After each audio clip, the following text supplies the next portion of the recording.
అందరికీ నమస్కారం. Welcome back to our channel విజేత స్టడీ సర్కిల్. ఈరోజు మనం ఈ వీడియోలో ఆంధ్రప్రదేశ్ ఉద్యోగులు మరియు పెన్షన్లకి జీతాలు పెన్షన్లు ఎప్పుడు జమ కావచ్చు అనే దానికి సంబంధించి ఒక చిన్న వివరణ మనం వీడియోలో చూద్దాం. అంతకన్నా ముందుగా మన ఛానల్లో అందరికీ జీతాలు పెన్షన్లు జమ అయ్యే వరకు ఎప్పటికప్పుడు 100% ఖచ్చితమైన తాజా సమాచారంతో వీడియో చేయడం జరుగుతుంది.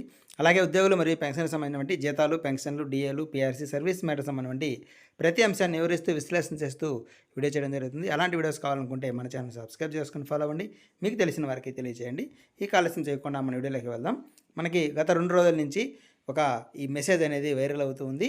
మనకి 1వ తేదీ నుంచి 7వ తేదీ వరకు ఈ సిఎఫ్ఎంఎస్ సైటు మెయింటెనెన్స్లో ఉంటుంది అని, జీతాలు 7వ తేదీ వరకు జమ కావు, పెన్షన్ 7వ తేదీ వరకు జమ కావని వస్తుంది.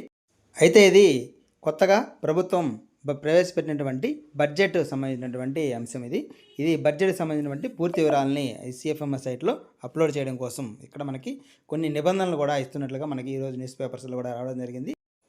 కొత్త పథకాలకు సంబంధించి ఆ శాఖలకు సంబంధించి వచ్చినటువంటి మార్గదర్శకాల తర్వాతనే దీనికి సంబంధించి నిధులు విడుదల చేయాలని, అలాగే కేంద్రం రాష్ట్రం కలిసి చేసేటువంటి పథకాల్లో కేంద్ర ప్రభుత్వం విడుదల చేసిన తర్వాతే రాష్ట్ర ప్రభుత్వం దానికి సంబంధించి నిధులు విడుదల చేయాలని చెప్పి ఈ విధంగా కొన్ని నిబంధనలు ఉన్నాయి.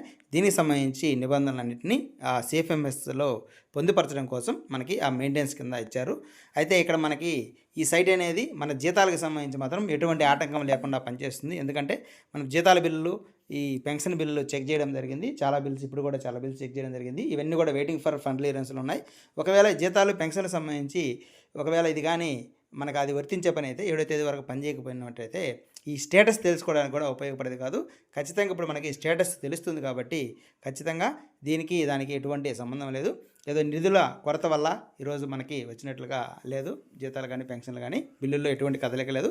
అక్కడక్కడ కొన్ని డిపార్ట్మెంట్ బిల్లులు ఈక్యూబెర్కి వెళ్ళినప్పటికీ కూడా అవి అలాగే అక్కడే ఉండిపోయాయి, ఎక్కడ కదలలేదు.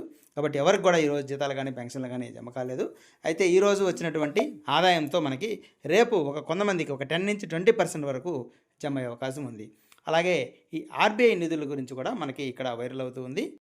మనకి ఆర్బీఐ వేలం అనేది రేపు పాల్గొనడం జరుగుతుంది. దానికి సంబంధించినటువంటి ఖరారు అనేది మనకి రేపు సాయంత్రానికి అయితే మనకి రేపు రాత్రి నుంచి ఆ ప్రాసెస్ స్టార్ట్ అయ్యి మనకి ఎల్లుండి ఉదయంకి మన ట్రెజరీకి సంబంధించి ఆంధ్రప్రదేశ్ ఈక్యూబెర్కి అమౌంట్ అనేది రావడం జరుగుతుంది. ఆ అమౌంట్ వచ్చిన తర్వాత మనకి జీతాలు పెన్షన్లు జమ కావడం అనేది ప్రారంభమవుతుంది. అయితే ఖచ్చితంగా రేపు కొందరికైనా సరే జీతాలు పెన్షన్లు 10 నుంచి 20% వరకు జమ అయ్యే అవకాశం ఉంది.